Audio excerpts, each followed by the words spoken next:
नमस्कार, मी श्रुती राहुल. महाफास्ट 100 या बुलेटिन मध्ये आपलं स्वागत करते आहे. महत्त्वाच्या सगळ्याच घडामोडींचा आढावा घेणार आहोत. महाफास्ट. अमरावतीमधील बंदला हिंसक वळण लागलं. सकाळी 10 ते 11च्या दरम्यान जमावानं तोडफोड आणि दगडफेक करत मोठं नुकसान केलंय. अखेर पोलिसांनी परिस्थितीवर नियंत्रण मिळवलं. सध्या तणावपूर्ण शांतता आहे.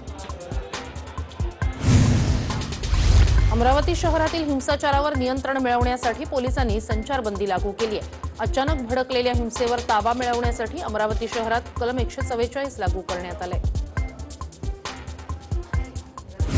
सकाळी 10:30च्या सुमारास अमरावतीमधील जमाव प्रचंड हिंसक झाला होता. तेव्हा पोलिसही ॲक्शन मोडमध्ये आले. राजकमल परिसरात जमावाला पांगवण्यासाठी पोलिसांनी लाठीचार्जही केला. अमरावतीतल्या राजकमल परिसरात असलेल्या एका पानटपरीला हिंसक जमावानं आग लावली. दरम्यान अग्निशमन दलाकडून आगीवर नियंत्रण मिळवण्यात यश आलं.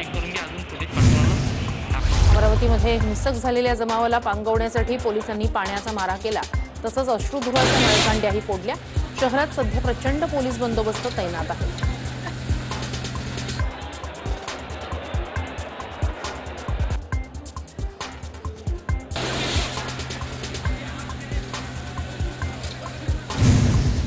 जमावाला पांगवताना पोलिसांची जमावासोबत बाचाबाचीही झाली. तर दुसरीकडे हिंसक जमाव पोलिसांच्या अंगावर धावून गेल्याचं पाहायला मिळालं. जमावाला पांगवताना पोलिसांची दमछाक होत होती. त्यामुळे आता दंगल नियंत्रण पथक घटनास्थळी दाखल झाले. अमरावतीमधील परिस्थितीवर राज्यातील पोलीस विभाग आवश्यक ती पावलं उचलतंय. विरोधकांसोबतही चर्चा सुरू आहे. त्यांना शांतता राखण्याची विनंती केली आहे. समाजात द्वेष निर्माण करणारं वक्तव्य होत असेल तर कारवाई होईल, असा इशारा गृहमंत्री दिलीप वळसे पाटील यांनी दिलाय.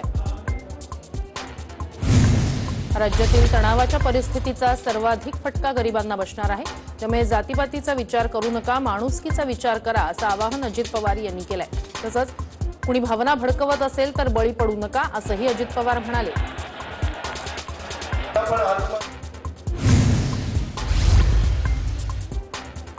सोशल मीडियावरील अफवांवरून राज्यात मोर्चे काढणं हे सुनियोजित षडयंत्र असल्याचा आरोप देवेंद्र फडणवीस यांनी केलाय. यात जे दोषी असतील त्यांच्यावर सरकारनं कारवाई करावी, अशी मागणी त्यांनी केली आहे. पहिल्यांदा तर देशात नव्यानं पेटवापेटवी करण्याचं काम भाजपकडून सुरू झालंय. त्यांच्या मनातील अस्वस्थता आता स्पष्ट दिसतेय, असा हल्लाबोल संजय राऊत यांनी अमरावतीत उसळलेल्या हिंसाचारावरून केलाय. अमरावतीत जाणीवपूर्वक लोकांची माथी भडकवण्याचं काम सुरू आहे. कायदा हातात घेणाऱ्यांची खैर करणार नाही, असा इशारा गृहराज्यमंत्री शंभूराज देसाई यांनी दिलाय. अमरावतीच्या जनतेनं राजकारणाला बळी पडू नये, कुठल्याही अफवांवर विश्वास ठेवू नये आणि शांतता राखावी, असं आवाहन त्रिपुराच्या घटनेच्या निषेधार्थ पुकारण्यात आलेल्या बंदच्या पार्श्वभूमीवर पालकमंत्री यशोमती ठाकूर यांनी केलंय. दरम्यान या हिंसाचाराला रझा अकादमी आणि राज्य सरकार जबाबदार आहे. नियोजित पद्धतीनं राज्याचं वातावरण कलुषित केलं जाते, अशी टीका भाजप आमदार नितेश राणेंनी केली आहे. रझा अकादमी हे भाजपचंच पिल्लू आहे. त्यामुळे त्यांच्याच पाठिंब्यानं त्रिपुरातील लोण इथपर्यंत आलेलं आहे. अन्यथा तिकडे त्रिपुरात घडलेल्या दंगलीचे पडसाद इथे पडण्याचं कारण काय, असा सवाल संजय राऊत यांनी केलाय. आम्ही शांततेत मोर्चा काढण्याचं आवाहन केलं होतं. आम्ही हिंसेचं समर्थन करत नाही, असं रझा अकादमीचे प्रमुख सईद नूरींनी यांनी म्हटलंय. ज्यांनी हिंसा केली त्यांच्यावर पोलिसांनी कायदेशीर कारवाई करावी, असंही सईद नूरी म्हणाले. देशातील सलोखा बिघडवण्याचं काम वसीम रिझवीच्या माध्यमातून सुरू आहे. त्यामुळे वसीम रिझवीवर कारवाई झाली पाहिजे, अशी मागणी मंत्री नवाब मलिक यांनी केली आहे. अमरावतीमधील हिंसाचारावर काँग्रेस नेते विजय वडेट्टीवार यांनी प्रतिक्रिया दिली आहे. फूट पाडण्यासाठी भाजपनं हा अजेंडा राबवला, असा आरोप वडेट्टीवार यांनी केलाय. अमरावतीमधील हिंसेचा शांततेनं निषेध केला पाहिजे. राजकारण बाजूला ठेवून अशा वेळी सर्व लोकप्रतिनिधींनी एकत्र येणं गरजेचं आहे. अमरावतीकरांना सुरक्षित ठेवण्याचं आवाहन खासदार नवनीत राणा यांनी केलंय. हिंसेला जबाबदार असलेले जे खरे दोषी आहेत त्यांच्यावर कारवाई झाली पाहिजे, अशी प्रतिक्रिया राज्यमंत्री बच्चू कडू यांनी दिली आहे. यावेळी अमरावतीकरांना शांतता राखण्याचं आवाहन त्यांनी केलंय. अमरावतीत घडलेली घटना अत्यंत निंदनीय आहे. भाजप समाजात तेढ निर्माण करण्याचं काम करते, असं खासदार इम्तियाज जलील यांनी म्हटलंय.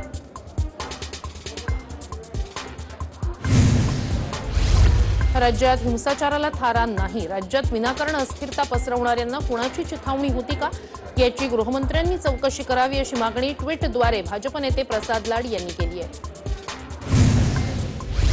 कुणीतरी राज्यातील शांतता भंग करण्याचा प्रयत्न करतंय. एसटीचा संप असेल किंवा इतर कुठल्याही माध्यमातून भडकवण्याचं काम सुरू आहे. राज्यात सर्वांनी गुण्या गोविंदानं राहावं असं आवाहन शिवसेना खासदार अरविंद सावंत यांनी केलंय.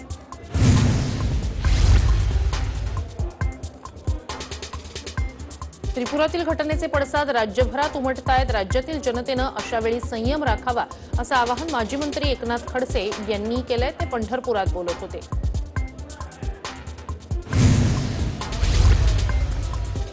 त्रिपुरात घटना घडते म्हणून महाराष्ट्रात दादागिरी खपवून घेणार नाही असं भाजपकडून प्रवीण दरेकर यांनी म्हटलंय.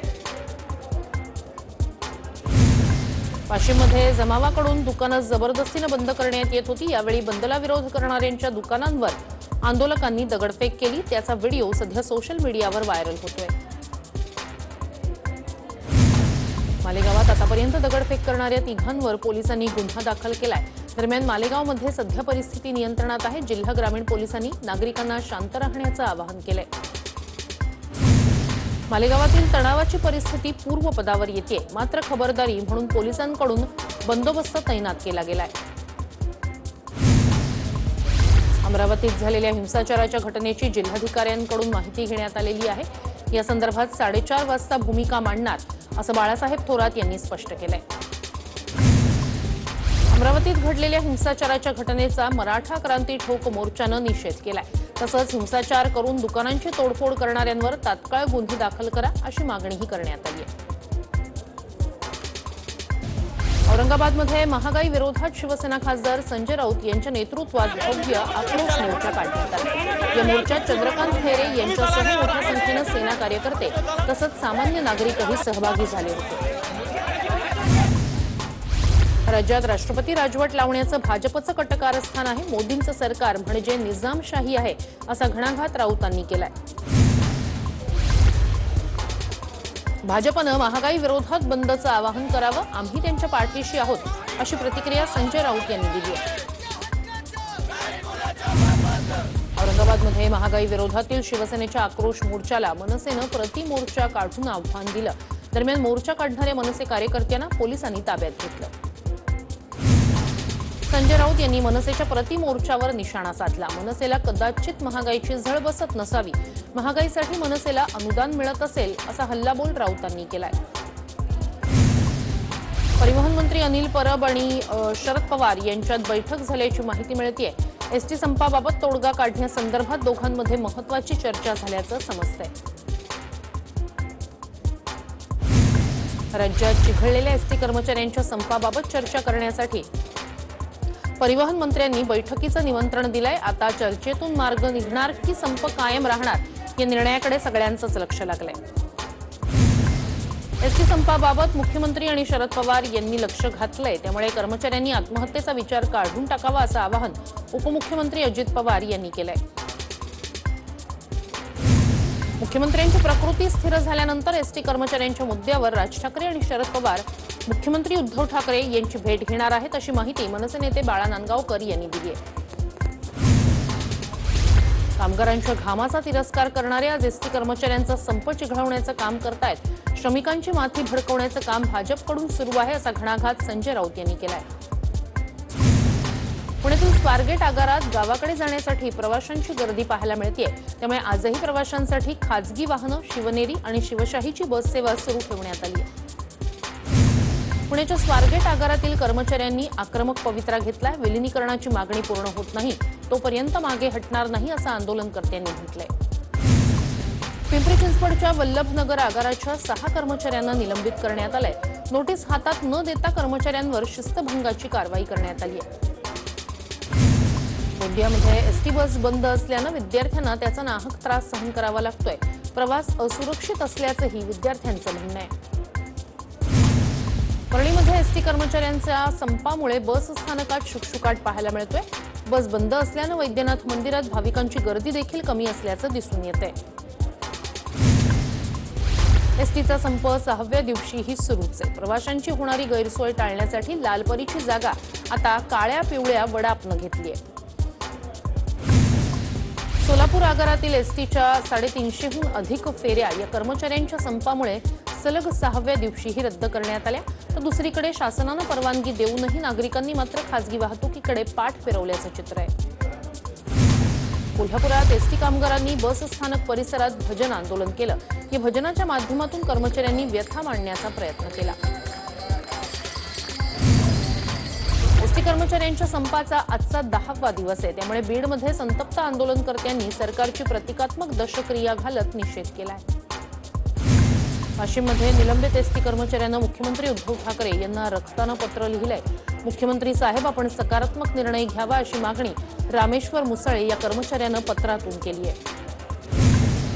जळगाव जिल्ह्यात संपकरी एसटी कर्मचाऱ्यांवर निलंबनाची कारवाई सुरूच आहे। भुसावळ एसटी आगारातील 14 संपकरी एसटी कर्मचाऱ्यांचं निलंबन करण्यात आलंय। एसटी कर्मचारी सलग 6व्या दिवशी नाशिकच्या बस डेपोमध्ये परिस्थिती जैसे थेच दिसून आली, त्यामुळे प्रवाशांचे मात्र प्रचंड हाल होत आहेत। 2 वर्षांनंतर यंदा कार्तिकी यात्रेचा सोहळा पंढरपुरात साजरा होतोय। मात्र या यात्रेला एसटी कर्मचाऱ्यांच्या संपाचा फटका बसलाय। एसटी सेवा बंद असल्यानं पंढरपूरमध्ये येणाऱ्या भाविकांची संख्या रोडावली आहे। एसटी संपाच्या 6व्या दिवशी एसटी डेपोत शुकशुकाट पाहायला मिळतोय। सकाळपासून एकही बस आगारातून बाहेर पडली नाहीये। राष्ट्रवादीचे नेते एकनाथ खडसे यांनी विठ्ठल रुक्मिणी मातेचं दर्शन घेतलंय। कार्तिक यात्रेच्या पार्श्वभूमीवर खडसेंनी विठ्ठलाचं दर्शन घेतलं। पुण्यातील नव्यानं स्थापन झालेल्या देहुगाव नगरपंचायतीच्या निवडणुकीसाठी प्रारूप प्रभाग रचना प्रसिद्ध करण्यात आली आहे। 17 प्रभागांसाठी होणाऱ्या या निवडणुकीत महिलांना 50% आरक्षण देण्यात आलंय। सिंधुदुर्ग जिल्ह्यात महागाई विरोधात जनजागृती अभियान राबवण्यात येणार आहे। या अभियानाचा शुभारंभ 14 नोव्हेंबरला सावंतवाडी इथून होणार आहे। सिंधुदुर्ग जिल्ह्यातील नगरपंचायतीच्या निवडणुकांसाठीची या आधीची आरक्षणं रद्द करण्यात आली आहेत, त्यामुळे आता नव्यानं 15 नोव्हेंबरला आरक्षण सोडत होणार आहे।